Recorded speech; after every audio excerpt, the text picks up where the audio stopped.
Today I am at my floor loom, and I am finally sitting down to finish the towels that I started last November. Yay! I've got about a yard of warp left, and I wanted to finish strong, so I decided to do a twill weave plaid because the warp is set up already for a plaid. But at the beginning, after a couple plaid towels, I got a little bored of it. There's a lot of color changes, there's a lot of, weaving in of the ends, clipping yarn, and just there's a lot that goes into it. So I freehanded a bunch of the other ones. I don't even remember what they look like, but today we are finishing with the plaid. So the basic idea for a plaid is that you have your warp set up in a specific color order. So you can see here that I have these yellow, gray, yellow with the blue in between. So when you go to weave, you want to follow that same pattern. So what I'm doing is I'm creating these little squares of each color that follow this color sequence. So I've just switched over to gray. So let's weave a little bit until we are ready to get to our next color change.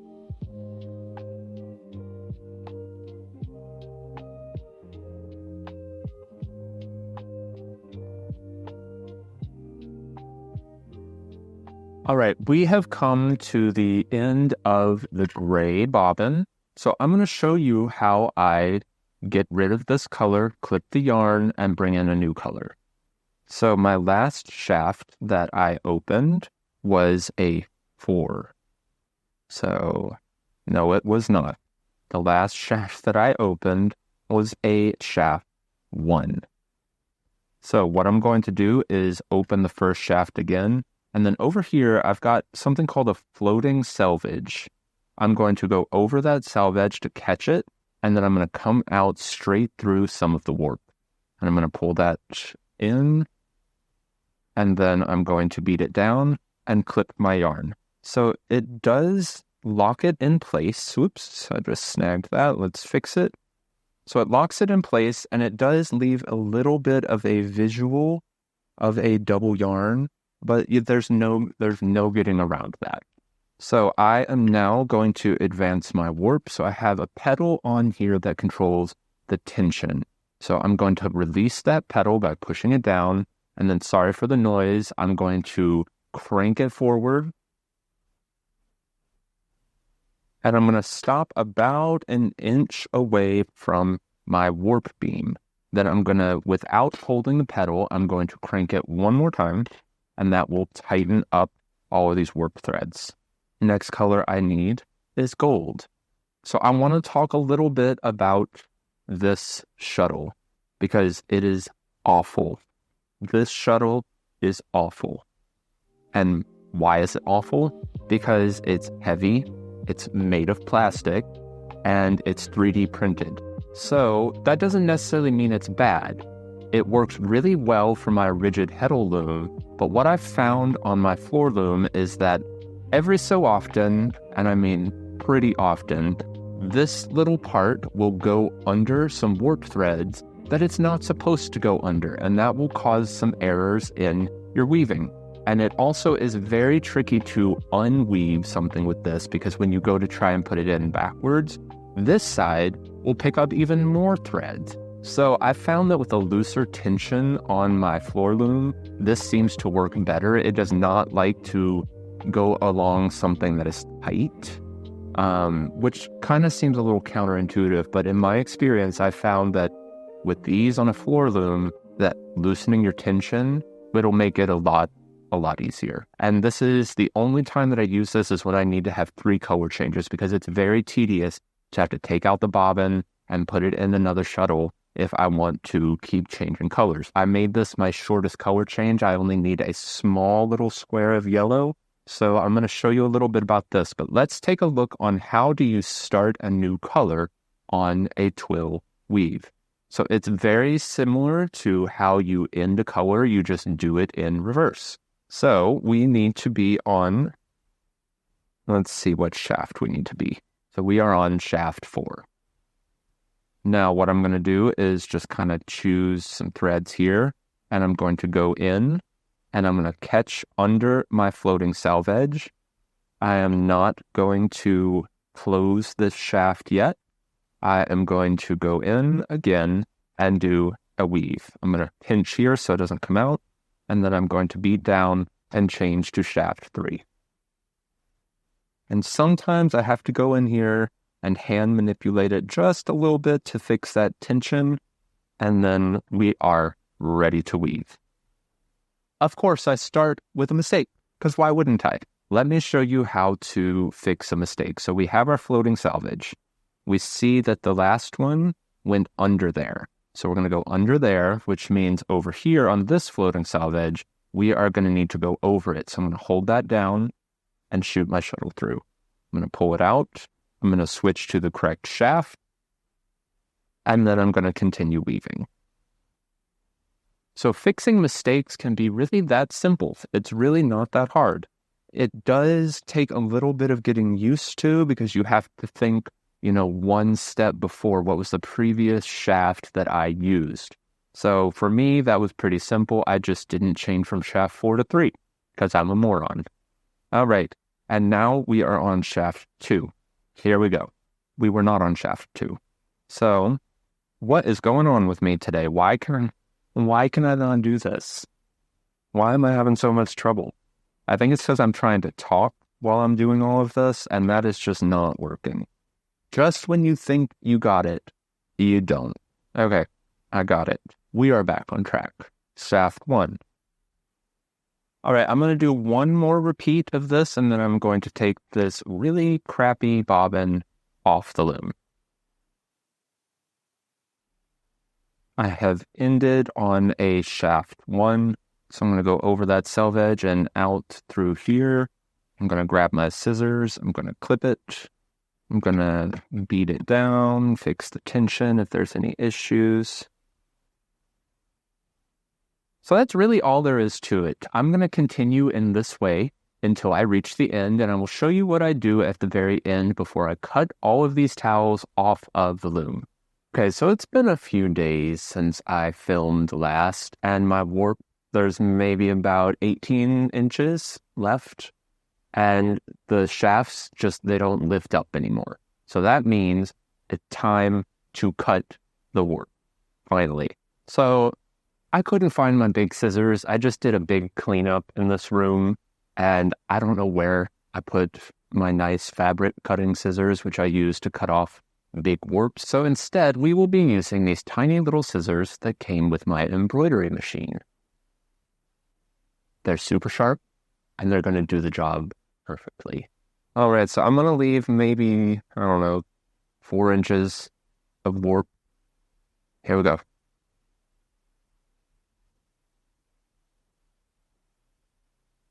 Oh my goodness, they're finally done. Boop.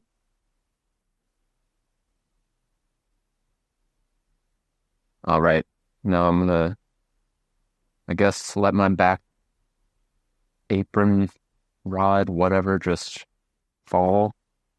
And we are done. They are off the loom. All right, let's take a look at these. Here we go.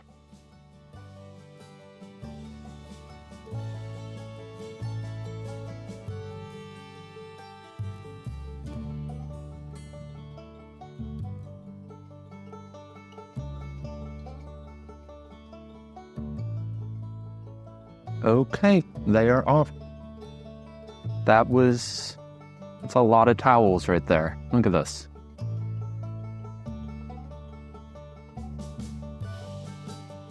I could just wrap up in these. Now it's time to cut them completely off the loom. So I'm going to pull up my warp, and I'm just going to snip these right off. So I'm going to take each one, and I'm literally just going to cut them right off.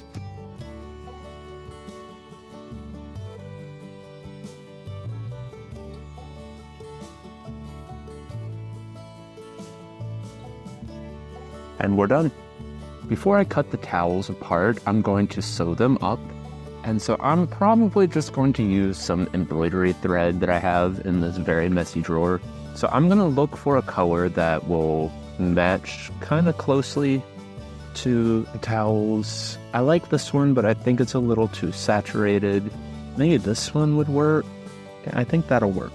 Maybe we'll keep looking and see if we can get a little bit of a closer match. I'm going to set that right there for now. And maybe, is this one? Yeah, that one's too light. Maybe a gray.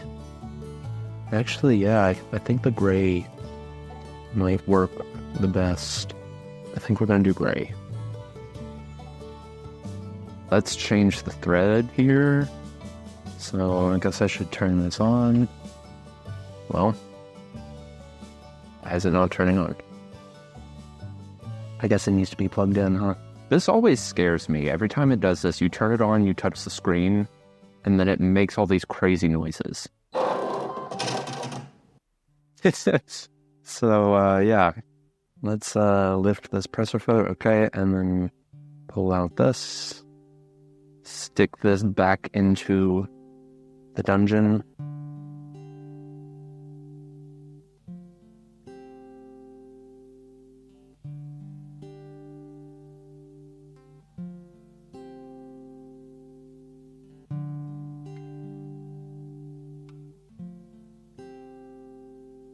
Okay, so I'm going to use, I guess, just maybe a 2.5 millimeter straight stitch. We'll see how that does. And so on some of these towels, I put a contrasting yarn where I'm going to sew a straight stitch just to the left of that. And then I tried to be fancy and make this little folding area here. But we'll see how that works. It might work actually pretty well. I only did that on a couple of these towels, so we'll see. This looks really messy, but it won't once we're finished. So let's begin sewing.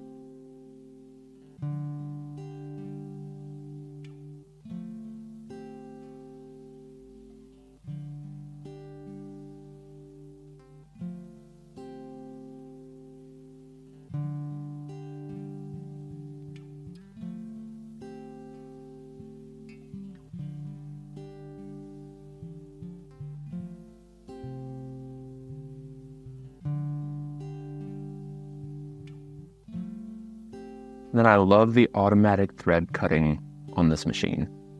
You just press a button and it cuts it. All right, so we have sewed right here, and now it's time to cut it off and see if it worked. All right, so this is working well. I'm still using my small scissors, which I think is actually helping because it makes it really easy to get precision cuts so that I don't cut that thread that I just sewed. So it's staying together so far for the most part. I actually did a pretty straight stitch. I wasn't too careful trying to follow a weft line like I've heard a bunch of people say to do. That's a lot of work, and this works just as well. This is also going to be folded under, so it really doesn't matter if it's super straight or not, but it's pretty good. Alrighty, we're coming up to the end. Pretty decent. It's not coming apart. Those wefts are locked in. Yeah. So the idea here is to do a folded hem. So this one, the top part, will be folded halfway, and then I will fold it all the way under like that. So that'll be a rolled hem. So I'm going to continue doing this for the entirety of this warp, and I will meet you back here shortly. After trying to cut a lot of those towels with those tiny little scissors, I decided that enough is enough and I need something a little faster. So I dug around and I found my rotary cutter, and we are going to carefully cut as precisely as possible along the edges of these towels to speed things along a bit. All right, everything has been completely sewn and it is ready to cut. Finally. I feel like it took forever, but it probably only took about 15 minutes at the max. No, it's probably going to take longer to cut them than it is to actually sew them. Just make sure that I'm not cutting over any of that thread. All right, this one is ready to go. Here we go. Oh, I'm about to cut off on the wrong side. What am I doing? That would have been bad. Okay. Now I have to cut.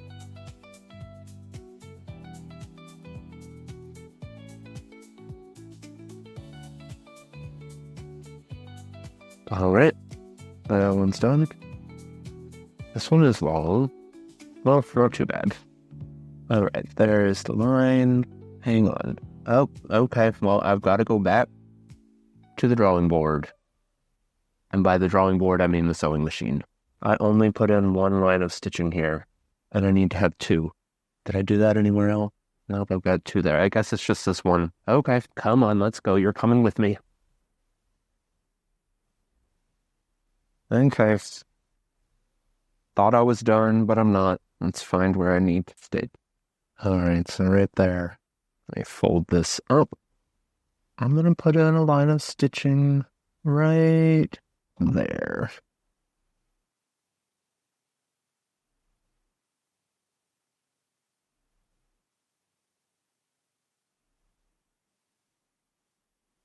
Okay, I think I'm done now. Hopefully we don't run into any more mistakes. Back to the cutting board.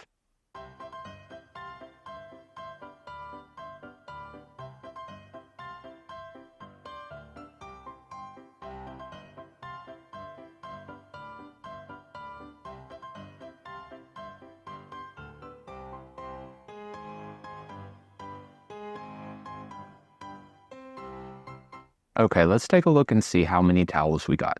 So here's one. Got a second one. This is with my twill pattern that I made up. So that's two. Got just a plain weave one here. That's three.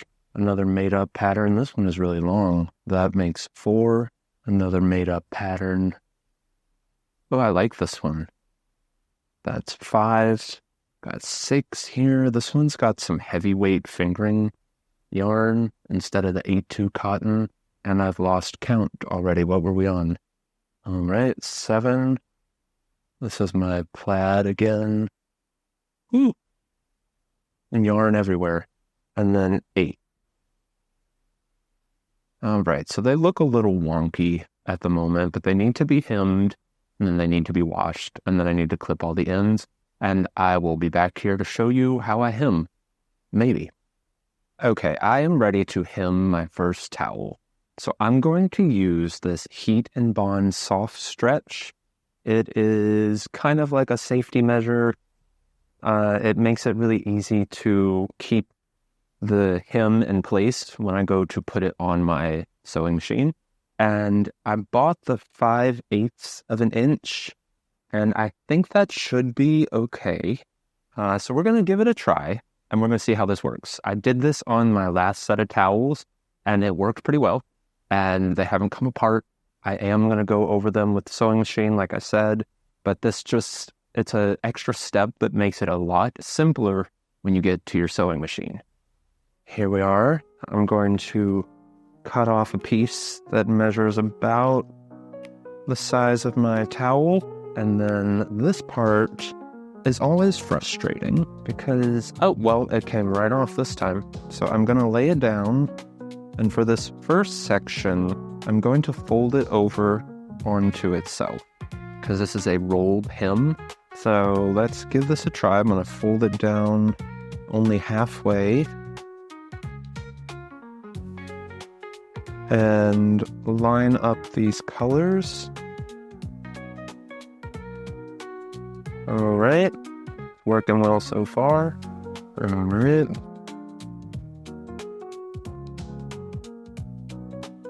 Okay, yeah, this is working well. Apparently, I can't fold in a straight line. There we go. Okay. All right. What weird happened with that stitch? Not stitch, it's a weave.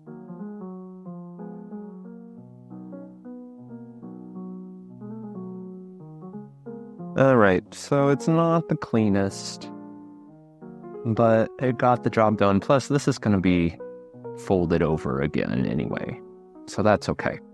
Alright, so I'm going to take another bit of my adhesive. try my hardest to get this off. There we go. It's not completely necessary to do this twice, but I've found that it just makes the sewing experience so much easier. You don't have to pin, you don't have to clip, you don't have to try to hold it in place. You just get it heat bound in and you're good to go. So I'm going to fold it over, making sure to line up these colors so that I don't get any kind of extra fabric at my edges, which is probably going to happen anyway because it happens on every single towel that I do. But maybe we'll get lucky on this one. Trim these threads real quick. I don't want those in my way. Okay, here we go.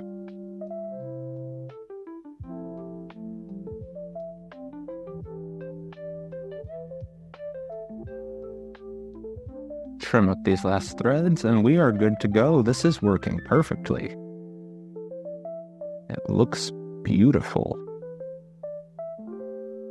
So on the front, it looks like that. And it holds in place pretty well. So about halfway through these towels, actually a little more than half. No, exactly half. I realized that I might run out of my fusible tape. So I have decided to only do one bit of tape on each hem. So I'm doing it more of an actual rolled hem. So I wanted to show you what that looked like. It's a little more hands-on and I'm okay with that. It seems to be working. So instead of fusing down that first fold, I'm just kind of folding as I go. It's maybe not as straight as it could be, but I am not worried about that at all. And it does take a little bit longer to do each one, but I'm also okay with that.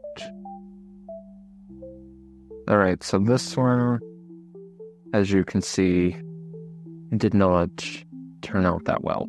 So I'm going to just pull that out and kind of stretch it and then press that down.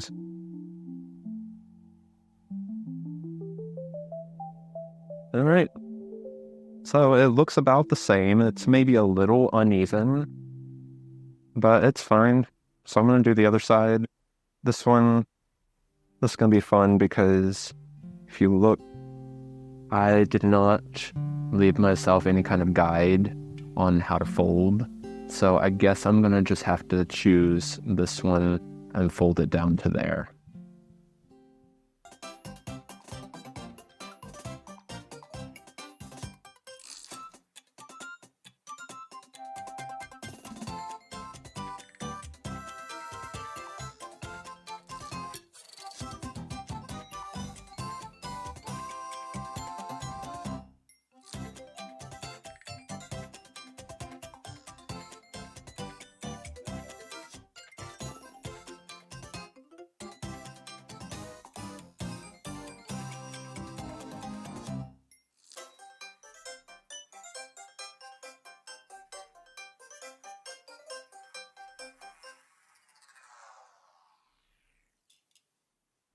All right, so the towels have been washed. They are looking fantastic, and I wanted to show them off a bit. So what I need to do, the last step before these are ready, is I need to take my scissors, and I need to clip the ends. So there are a lot of ends on these projects, and really that is what makes them look professional, is when they are clipped, and you can't see any of those ends. So let's just take a look at some of the towels and clip some of the ends. All right, so the first one, I've got a bunch of ends here. These have already been washed, like I said. So all you gotta do is just trim up those ends and they are gonna look absolutely perfect. Here we are, just doing one side at a time. And it's almost inevitable that I'm going to miss one. But fingers crossed that I don't. That wasn't fingers crossed. That's fingers crossed. I should really have a garbage can next to me so that I can just toss these in, because these are going to go all over the place. It's really hard to keep a craft room clean, and I don't work well in a messy room. I used to, but now it's like, if there's any kind of mess, it causes me anxiety, and I wish it didn't. All right, first one is done. Look at that. I actually think this is a good size. And as I'm looking, oh, no, it was just stuck. Okay. Yeah, this is a really good size. Look at all these threads that are just sticking. I really need to get that garbage can. It's come together really nicely. Look at that. All of those spaces have filled in. Very beautiful. So I've got 7 more to do, and we'll check back in just a minute. Everything is done. Everything's been clipped. And while I was clipping my last one, I noticed a mistake in the weaving. And you remember that shuttle that I said was awful? You know, that ugly, clunky plastic blue one? Well, let me show you why it's awful, because you'll be going along weaving and you won't notice that it does this. So take a look at this. Do you see that right there? And right there? That's when that stupid shuttle will go under threads it's not supposed to go under. So it's not a huge deal, but it kind of does stand out. And I don't think I very much like it. It shouldn't have happened, though. Overall, I am in love with these towels. I mean, just look at this. Oh, they smell really nice. So these are going to go into my kitchen, and I'm going to use them, and they're going to last me for like the rest of my life. So my next video, I am going to be warping up this loom. I am going to take you step by step going through. It's not really going to be a tutorial. It's just going to show you my process. And if you are new to weaving or have a floor loom that you don't know how to warp, there will be tips and tricks in there that will help you out. Even if you're an experienced weaver, you might see something and go, hey, I didn't know that. So I really do hope that you will watch, and I will see you there. Bye.